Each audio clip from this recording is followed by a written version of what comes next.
Because usually I save after the episodes, but now, yeah, I'm just constantly doing stuff. So, where are our friends now? That's the question. Let's go back down and see. Or maybe this is a dream. We'll ask Svetlana where our friends are. Hey, Svetlana. Good day. I hope you're feeling all right after that battle. I can't thank you enough for what you've done. I definitely don't want to waste your time, but if you have a moment, I've got a request. Can you tell me where our friends are? No. What did you want to ask me? She lowers her head. This is a very personal request. Maybe not important enough for your time. I'll completely understand if you say no, but the first time the Stag Lord's thugs came here demanding money, they also took my wedding ring. Just tore it off my hand. It's just a trinket, really, but it meant so much to me. I remember every moment of the day Oleg came to me, that ring in hand, to ask if I'd marry him. I was standing in a fancy dress on the stairs of my father's home, fearing that I misheard something, or that I'd say something stupid and everyone around would laugh. Svetlana interrupts herself, shaking her head gently. If you happen to find my ring among the bandits' possessions, please bring it back to me. It's easy to recognize. My name is engraved inside the band. Wouldn't it be her husband's name? Svetlana drops her eyes, lowering her voice. There is one more thing. Among the bandits, there's a dark-haired woman who wields dual axes. She's not bad in a fight. In fact, she can be extremely dangerous and cruel. But please, I beg you, show her mercy if you have the chance. All right. We'll just say yes for now. Who is that woman? I'd be happy to help, Svetlana.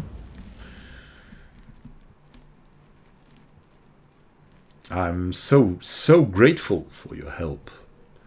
Tell me about yourself. How did you and your husband find the courage to establish a trading post in the Stolen Lands?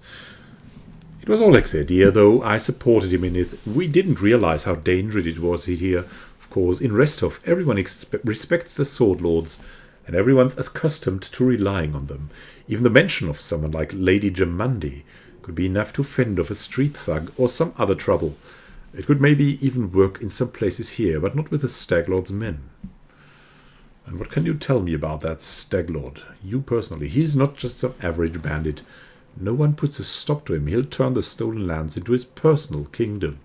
Kingdom of fear and oppression. I'll deal with him, have no doubt. I can't thank you enough for the hope you've given me. But please be careful. The Stag Lord is extremely dangerous. Well, I've got to go. Farewell. And we've discovered something, I know. Let's see what's here. Oh, 300 gold coins. I think that might be helpful. Where's the party, by the way? Oh, there's Harrim. And Oleg, we should speak to him too.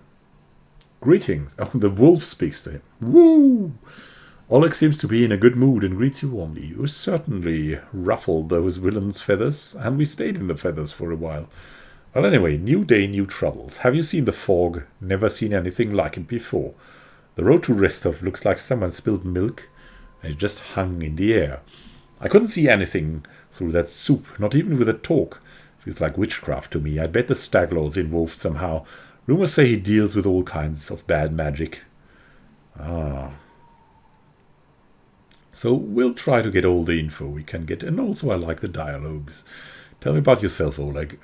Why open a trading post in such a dangerous place? I just dislike the noise, Oleg answers reluctantly. I'm from Restov. Cities are complicated.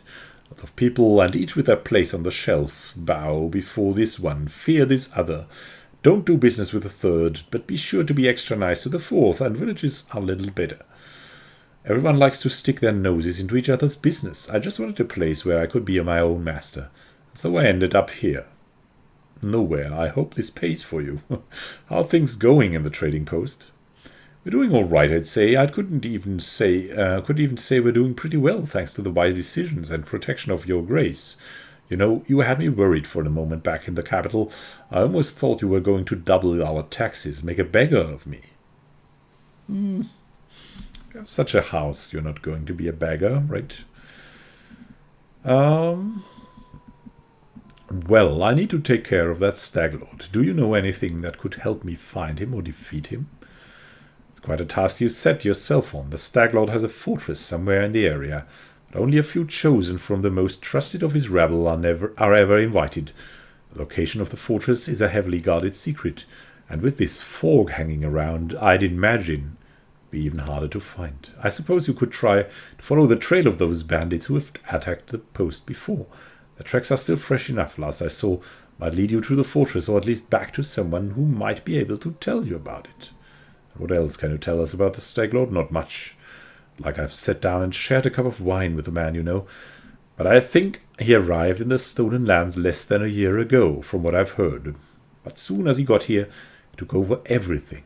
I wrote to Restov, tried to warn them that the Staglord wasn't some typical gang leader, but they didn't listen. The rumors about him are horrible. He'll kill a person if they so much as disagree with him. He never reveals his face. Those who've seen him up close report the same thing. Ugly scars cover every inch of his skin, not covered by his clothes. He must have been made so, right? Staglord's past is a mystery. He just arrived someday. He was immediately a power to be reckoned with. I guess the most surprising thing about him is that he has many followers who admire him, as he has minions who obey him out of fear. He's got some inner strength in him, or maybe an inner madness. There are many who seem to follow him because of that madness, like it was some kind of virtue. I cannot think of any real-world examples that would be connected to that kind of madness, do you? I think it's totally fantastic. Show me your wares, Oleg. Nothing's too good for such a good person. And I think there's a bug here. It could be a bug, right? I mean, we'll just try to go back to Svetlana. Maybe she can sell us something. Hey, Wolf, buy us something. Trading post? No? Let's try again. Maybe now we can buy something from you. Show me your wares. Alright, you've got nothing. Good stuff. And Bokken? Maybe you? You want some potion? Can I help you in any way, by the way? He glances at you, suddenly interested. Well, since you're asking, there's a cave nearby. I used to pick berries in there, but the place has been overrun by spiders. Berries are red, look a lot like raspberries. Fangberries, I call them. I'd be real grateful if you gathered a basket of them and brought them back. Just be quick if you do. They spoil quickly. The Fangberry Cave. I also need a bucket of moon radishes.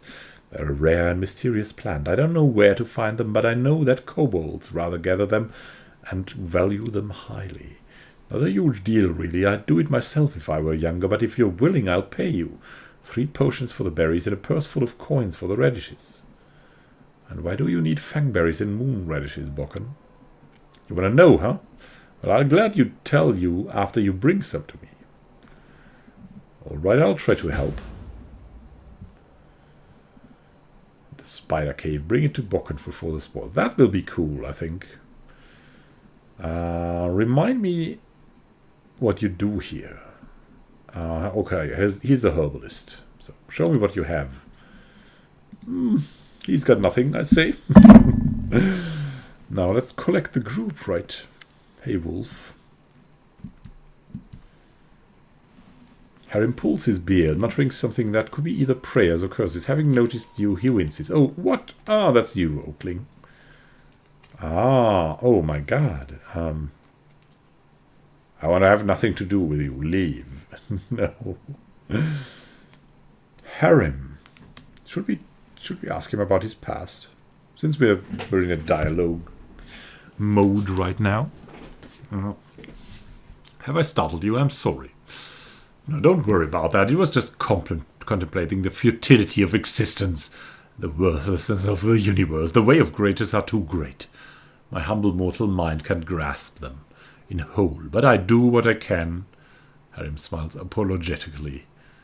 Tell me about your past. My life is divided into two parts. The first one was filled with blind wandering, doubts, and attempts to serve Torag. Torag? All right. The second brought a clear understanding of this world and accepting greatness into my soul. What exactly would you like to know? Where are you from? My life story began in Larat, a city of dwarven clerics and acolytes. They serve Torag and other dwarven gods. Torag's brothers, Angrad and Magrim, Torag's wife, Folgrit, his daughter Boka, his sons Gundrinar, Cols and Trud, and also Torag's sister Drangvit. Harrim curves his lips in contempt. I wouldn't be surprised if someday they'd build a temple dedicated to Torag's favorite pet dog. Sorry, I let myself carried away. Harrim sighs and pulls his beard several times. Larat is the second biggest dwarven city in the Five Kings Mountains. It's built up around numerous temple caverns that serve as places of worship for all the dwarven gods. Lots of pilgrims from every corner of Golarion come to Larat to pray to their gods. Many of them remain to live here. This city is just imbued with faith. You can't swing a dead cat without hitting a cleric. No surprise that, inspired by the aura of this city, as a young boy I decided to put every effort into becoming a cleric of Torag. So you've tried to serve him? Not just tried, I was a burning passion. I craved it in the daytime and dreamt of it in the night. Harrim shakes his head as if amazed by his own stupidity. You see, Oleg, from my first years I felt the presence of the god behind my back. I heard his whispers and felt his power. Though the nature of this power was unclear to me, I thought Torag himself was trying to speak with me, so I felt I had to do all I could to understand his words.